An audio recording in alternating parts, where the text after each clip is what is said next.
Yo, what it do, y'all? This your boy King A the Great, and you're now tuned in at the livest hip hop show on Friday nights, off the cuff radio, sponsored by Da Vinci Clover and Buddy Boy Entertainment, representing from North Carolina. I got my host T Max in the building. T Max with the facts. What it do, FNF, Friday Night Fantasticness. This is OTC and the place to be. Shout out to our co-host of Spirit, a lot of Sandman, Lady Chinchilla. So what up, King? We about to do it, man. Tell our audience about a guest we have tonight. Yes, indeed, man. He's a part of the South Central Cartel family tree by blood because he's the younger brother of Big Prodeje from South Central Cartel. He's been putting in work with the crew since the early 90s, and he's still doing this thing right now. 25 plus years in the game. We're gonna discuss everything for what he's doing right now, his journey, the cartel, the status and where they're standing, his thoughts about the rap game and how what it's representing. So let's bring my man Young Prodeje, aka Cali Pitts, to the show, y'all. What's good, man? How y'all doing, bro? Going on, man. Peace to the West, man. That's what's up, man. Much appreciated. Definitely, man. Look, we appreciate you being on, man. Y'all, you come from a very, very, very distinguished, line, a lineage of West Coast legends with the SCC, man. So we're more than honored to have you on the show. Hey, now before we get this, is anybody on speakerphone? Who I am? Why I need to cut it off? Yeah, because it sounds like I'm echoing. Friend hit me up like, yo, you double talking right now, my G. I was like, I am? Oh, we good now. Definitely. Okay. Yeah, we ready to rock, man. Yeah, man. But Pitts, I gotta say this. This is T Max from VA, man. Listening to our opening selections by you, man, you just took me on just memory lane in terms of just that West Coast nostalgia, just when it's all gangsters, palm trees, guns, bitches, lolos, and fofos, and everything like that. Man, I was like, whoa. Man, you know what they say, man. It's in you, not on you. Definitely, man. So I guess we're going to get right to it. So, tell us a little bit about your history, how you got started, what life was like growing up, where you was in Cali, man. Everything. We got a couple hours, man, so let's go ahead and, get going. Well, off top, man, born and raised, South Central California, man, Los Angeles. Like you said, I'm the younger brother to Pride. About 96, I was about 13, 14, man. They allowed me to get down and rock with them, man. And from pretty much there, it was history. I was pretty much the youngest artist on Def Jam that had multiple deals at the same time. I go deep, man. You know what I'm saying? I done ghost wrote for plenty of cats, man. I ain't gonna name no names, but they know, and the game know. You know what I'm saying? I write this R&B music that's out there, man. It's like, I do my thing, bro. Oh, man. So it's like, definitely, it wasn't just relegated to, you obviously being a esteemed MC in your own right. You was getting busy for others, with the pen, putting it down, man. So, so everybody knows about pretty much, somewhat of the history about SCC. Of course, the second album, In Gaps We Trust, released in 1994. That was the album that really broke it through for all of you. Of course, Gang Stories being the lead-off single, and of course, I believe you all, while Warren G was the first West Coast rapper signed to Def Jam directly, I believe you all were the first West Coast group signed to Def Jam directly. Yeah, see, what happened with that, Warren G was the first solo artist directly to Def Jam. Our thing with Def Jam was kind of a little special because it was like handpicked by Russell. It was like, you know what I mean? He came, got us, he signed us. We was his project, and that's how that worked. You know what I mean? So we was important to Russell's Def Jam, should I say? Definitely. Now, how did that feel? Because we had Havoc and Big Prodigy on about a year and a half ago, and they were telling us a story about just the about that meeting with Russell and how he endorsed. Because it's one thing to be signed to such an iconic label such as Def Jam. It's another thing to have Russell say, "Yo, I want y'all." Like Russell actually says, "Y'all need to be here." What was that like? Well, when it came to Pride and them, see, that's what everybody don't know. Like, I was a real, like, when Pride and them signed the first got at Russell, I probably was like 12 years old, bro. Like, you know what I'm saying? So I wasn't there. But I know what that's like to have Russell Simmons want you, because how I ended up really in SCC on Def Jam was a Russell Simmons situation. Pride was doing some remixes. I think he was remixing some EPMD, some Public Enemy or something. And he couldn't go on promotional tour.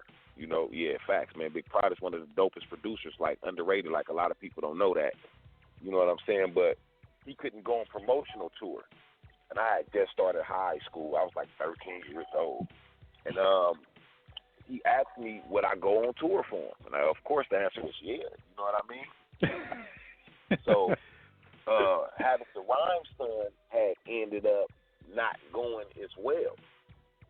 So now I'm on tour at 13, 14 years old for the SCC by myself. There's no other group with me but Havoc the Mouthpiece. But Havoc the Mouthpiece don't rap. So I'm not even on the album. I'm not even on the album, bro. South Central Madness. I featured on the second album a couple of times, but it wasn't nothing major, wasn't no singles or nothing like that at first, So I'm on tour, replacing Pride on tour.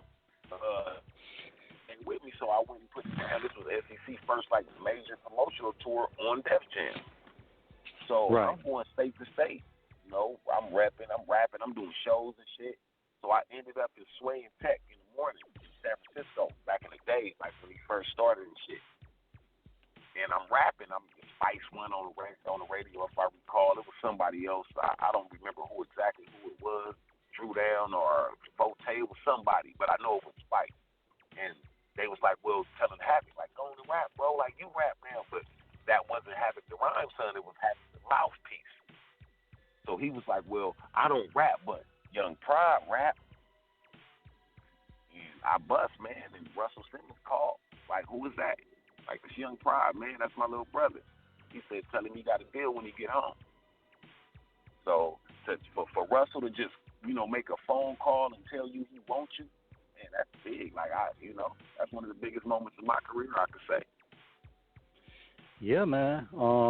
Because the album, but that's something for where essentially for the first album, because it was recorded between the years of was recorded in March, December of 1991 and saw the official release in January of 1992.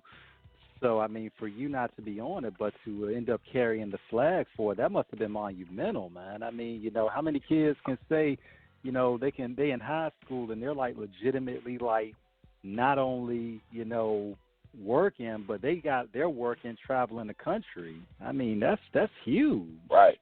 For per diem. You know what I mean? For per diem only. But you know what I'm saying? Yeah, at the time, I didn't really look at it like, you know what I'm saying? Oh, this is big, huge, like in the magnitude that I see it in now.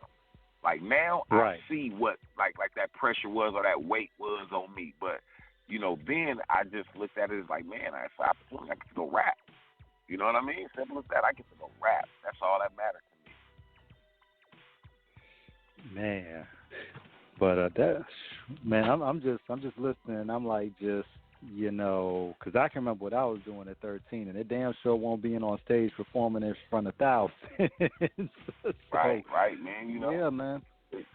So it's a blessing. Like I was blessed to have my brother. Excuse me? Yeah, performing at the stage, a lot of people go through stage frights and things of that caliber. Did you ever experience that your first time performing? I'm such a humble person to the game.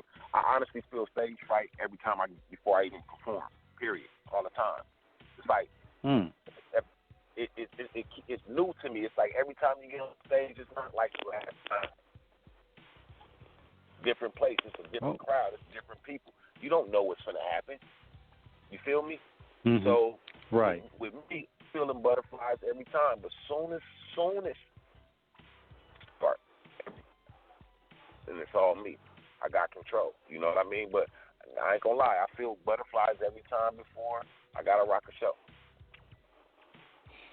But that's just the excitement in terms of knowing that you're about to tear it down. So I mean, how did that experience pretty much hone you for? Because you basically got an expedited lesson. This is like, you know, LeBron James going straight to the league out of high school.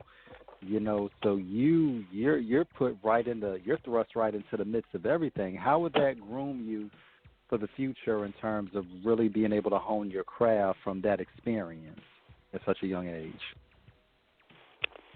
Well, I mean, I have to just think about like where I'm at now mentally. And what's so crazy? It was such a whirlwind and such a instantaneous movement. I never got to sit with it. You know what I mean? I sit back now and like have these conversations and interviews, finding myself of the shit that I did, the people I helped, the music I wrote. You know what I mean? And back in the days, you would write music without thinking, oh, I'm going to get my writers. Oh, I'm ghost writing. It was like, you get this here, it's you. And so it's like, I sit back now, tomorrow, right now, if I feel like if I died, if I couldn't have another opportunity with this music, I did some shit, bro. And I know that. You know what I mean? So it's still overwhelming to me when I can sit back and say, man, I wrote this shit with the SCC, one of the hardest gangster rap groups that ever touched down. You know what I'm saying? Through the fights, through the gunshots, through the you know, all the craziness and shit. Like as a kid, and I was a kid seeing this shit. Like, you know what I mean? But like I say, man, it still humbles me to this day. Humble me to this day, bro. Now, Cali, for one of the situations, because, you know, one thing about it is that you all really were from the streets, you know, being gang affiliated.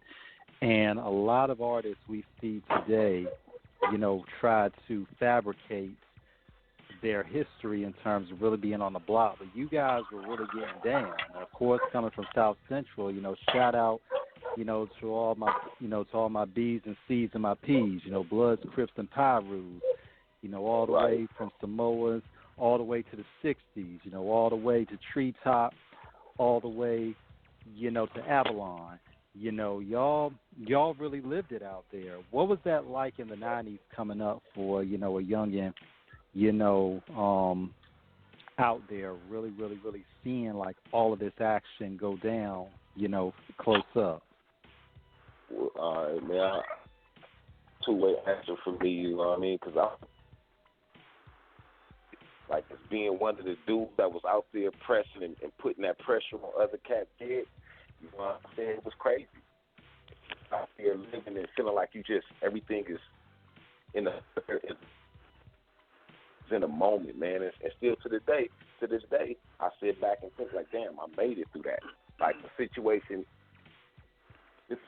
I really don't tell too much, but we was at the House of Blues, man. And it was like a Def Jam party. Eric Sherman, Redman, everybody there and shit. Channel Live, this was back in the days. So, you know what I mean? Oh, man.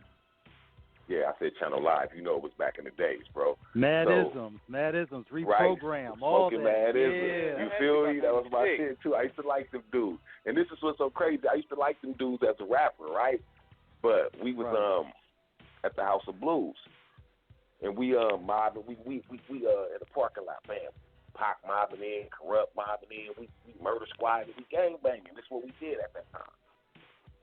Channel Live walk out. I remember Channel Live walking out. And they like, they said something, fuck Murder Squad or fuck the West Coast or something. And this is when it was on. This is when it was popping, right? So we chase the niggas. We chase. When we chase them, we hit a corner. It's a gang of niggas in dreadlocks. So we don't know who the fuck we chasing now. So bam, as that little situation dissipates, we ran into some niggas with dreads, but they was from the Bay, and they knew who I was. They like, Young Pride, we ain't tripping, my nigga. We know who you is, nigga. We out here mashing, nigga. West Coast, you know, it's the West Coast thing. So I'm like, cool, you know what I'm saying? So bad, we turn around and we mobbing off. And if you know about this West Coast shit, you know what I'm saying? LA niggas don't play that shit. LA niggas ain't got no time for the games. The niggas that's really bout it. So we cross paths with some other cats, bump shoulders.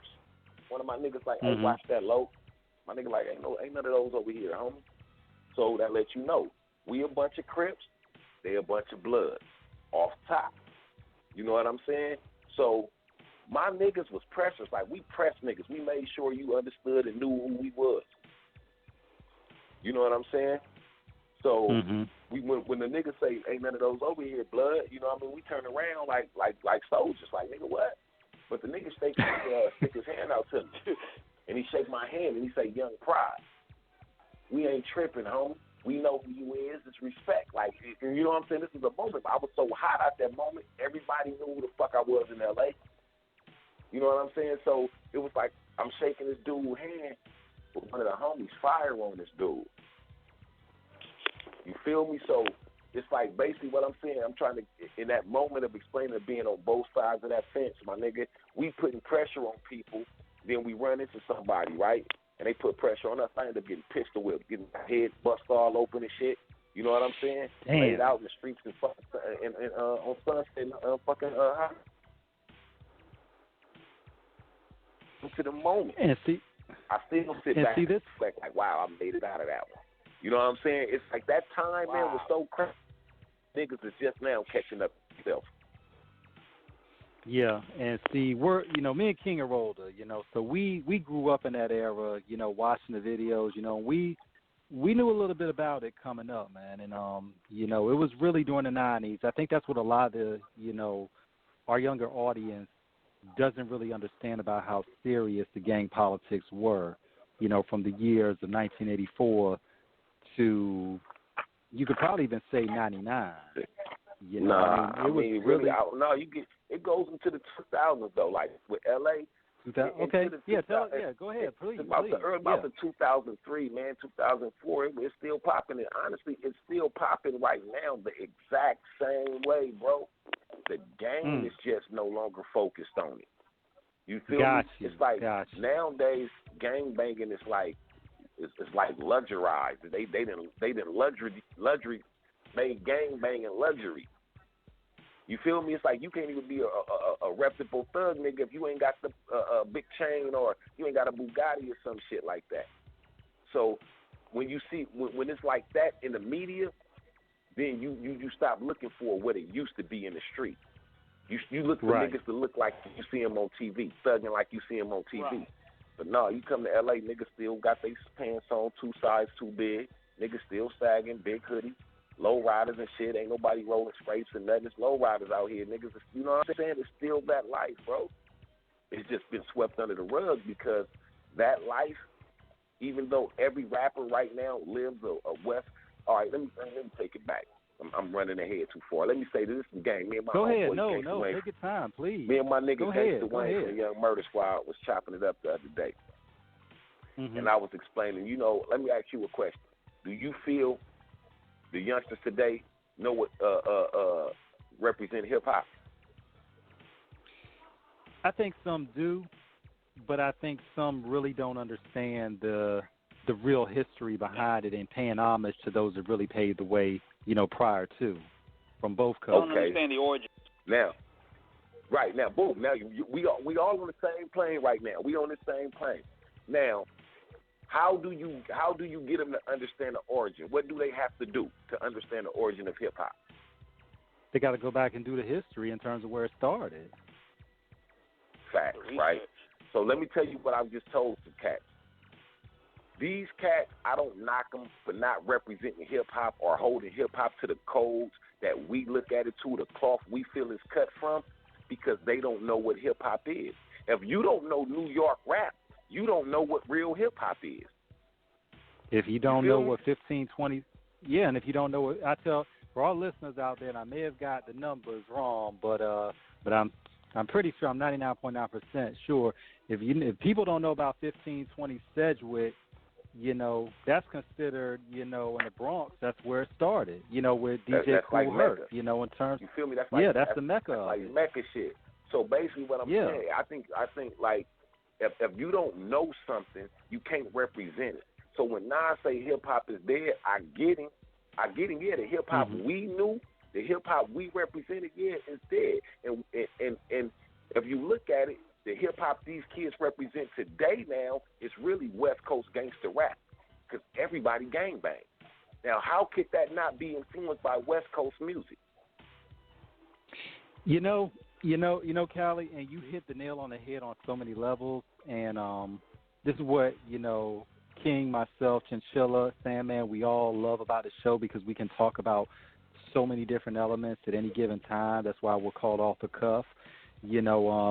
Now, in terms of when we break down that element of it, it's funny because one thing I got to say, shout out to y'all on the West Coast, man, because y'all never changed up in terms of where trends went in the present day today in terms of commercialized. You all always, once you all really found your niche, of course, Ice-T in earnest dropped the first West Coast Gangsta album, of course, with Ryan Page in '86. It was NWA with Straight Outta Compton that would make it, worldwide in terms of the popularity, which would open up the door for DJ Quick, who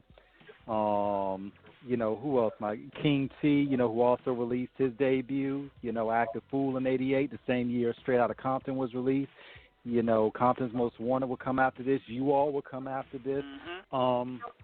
And, it's funny because also, too, one thing about it is, for a lot of rappers back in the day, if you were from L.A., because, and I'm going to give our listeners a little bit of a history, and please check me on anything I get wrong. Break it down, lot of brother. people, in terms of where I'm kind of going all over, but I'm going to kind of try to bring it back in terms of the origins with the East Coast gangs and then where it actually came, how it started in the West. Because a lot of people credit in terms of the Bloods coming to New York in the early 90s, and this was by a man of OG Mac, real name Omar Portee. On Off the Cuff, we never get out there talking crazy. We only speak on what is documented.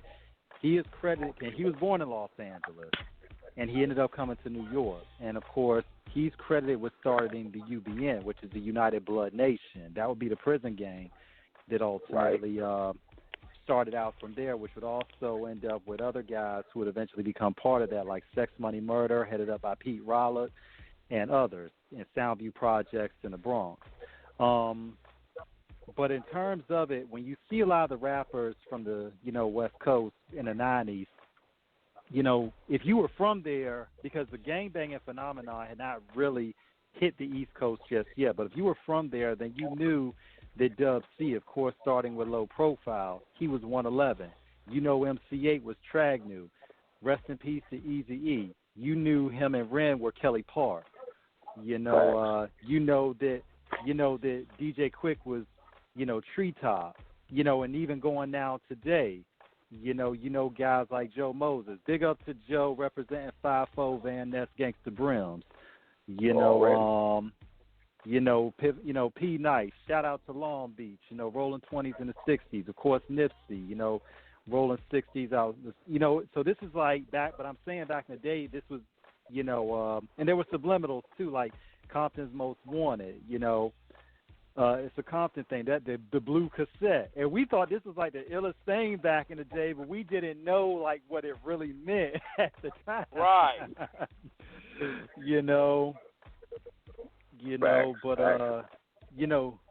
You all always kept it real in terms of it, and like you said, Cali, it's like now this has become a situation where it's become glamorized, like, and we have so many artists who shall remain nameless, because we don't do that on this show, trying to shit on people. Clearly. But, we just, exactly. Yeah, but we got people out here that's claiming, steps, and it's like, number one, you not from Cali, and two, you ain't put in that work. And that's not to discredit any steps from any other place. Go ahead, please. But bro, it's like it's like it ain't about Cali. It's like, no, they not from Cali, right? Like gangbanging has become so universal. You no longer have to be from Cali to be a real gangbanger. We know that.